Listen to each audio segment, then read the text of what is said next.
오늘의 질문은 피임을 안 하면 어떻게 감당하란 말인가? 라는 것입니다. 이 질문은 한 신혼부부의 질문입니다.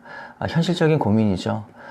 먼저 대상을 한정하면 이 고민은 결혼한 부부의 고민이라는 것입니다. 만약에 지금 결혼하지 않은 사람이 피임하느냐 마느냐를 결정한다면 그 상황 자체가 간음이고 죄악입니다. 성경에서 결혼한 사람들에게 콘돔을 쓰느냐 마느냐 혹은 정관 제거 수술을 받아야 되는가 아닌가 라는 것에 대해 질문하는 이유는 이것이 생명에 관한 문제이기 때문에 그렇습니다. 하나님의 자녀는 더 이상 내 마음대로 내 생각대로 살지 않고 하나님의 뜻대로 살기로 작정한 사람들이죠. 그래서 삶의 한 발자국을 걸을 때마다 이것이 성경의 걸음인가? 하나님이 원하시는 뜻인가? 이것이 고민되게 됩니다.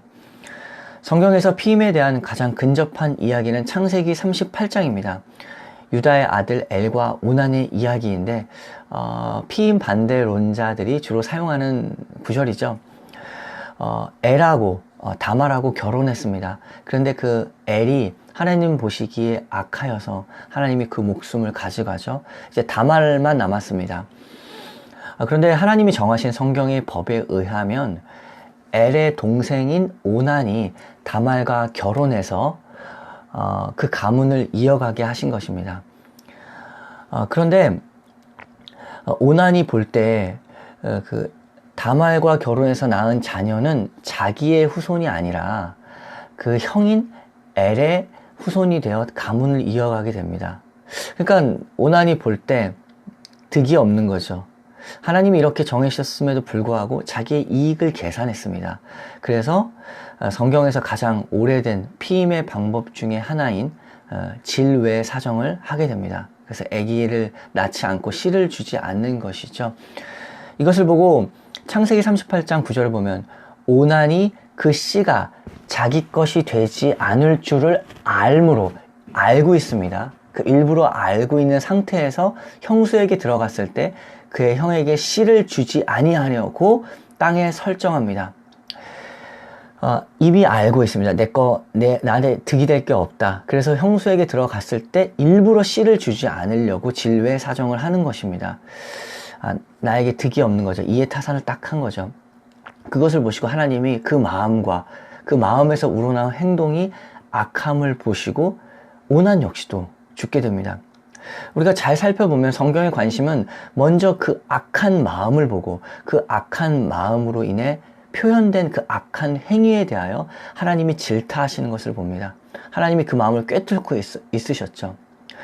그래서 성경은 그 피임 자체의 땅에 설정한 것, 그 지뢰 사정한 것, 그 자체에 대해서 반대한 것이 아니라 하나님을 무시하고 하나님의 법을 무시한 것에 대한, 그래서 그런 것으로 인해서 표현된 것에 대한 것을 나무라는 것이죠. 이렇게 성경이 그 피임에 대한 명확한 금지가 나와 있지 않기 때문에 오늘날 현실은 어떻습니까? 사실상 크리스찬 가정을 보면 남편과 아내가 합의해서 결정하는 것이 바로 현실적인 선택입니다. 우리가 좀 더 구체적으로 알아보기 위해서 피임 논의에 앞서서 먼저 짚고 넘어가야 할 지점이 있습니다. 시편 127편 3절입니다. 보라, 자식들은 여호와의 기업이요 태의 열매는 그의 상급이로다. 아이는 하나님으로부터 온 선물이다.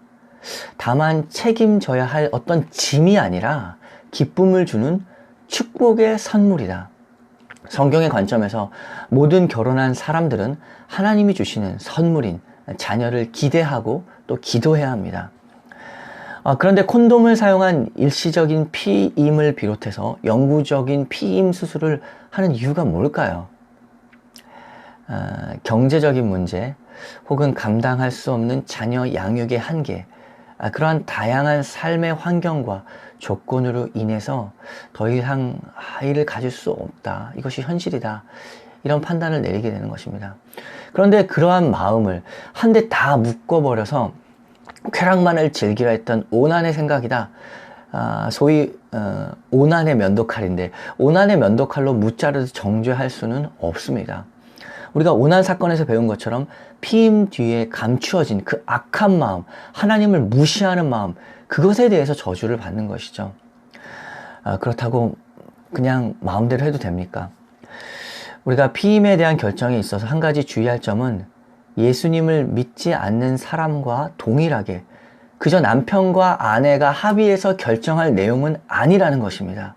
이 부분에 대한 이해가 있어야 됩니다. 그것은 예수님 믿지 않아도 남편과 아내는 합의해서 결정합니다. 혼자 피임할 수는 없습니다. 예수님을 믿는 사람은 어디에서 구분점이 있냐면 피임은 기도의 문제다라는 것으로 먼저 선을 긋고 시작을 해야 됩니다. 부부가 함께 기도하고 우리의 처한 상황을, 환경을 주님께 말씀드리고 이 가정을 이끄시는 하나님께 기도해야 됩니다. 어떻게 응답하시는가? 그것은 가정마다 다를 것입니다. 예를 들면 선교지에 가보면 선교의 현장에서 선교사 부부가 그 환경이 도저히 자녀를 낳을 수 없는 환경이 있을 수 있습니다. 그리고 뿐만 아니라 더욱더 그 맡겨주어진 사명을 집중하기 위해서, 선교에 더욱 집중하기 위해서 자녀 갖는 것을 연기하는 경우가 있습니다.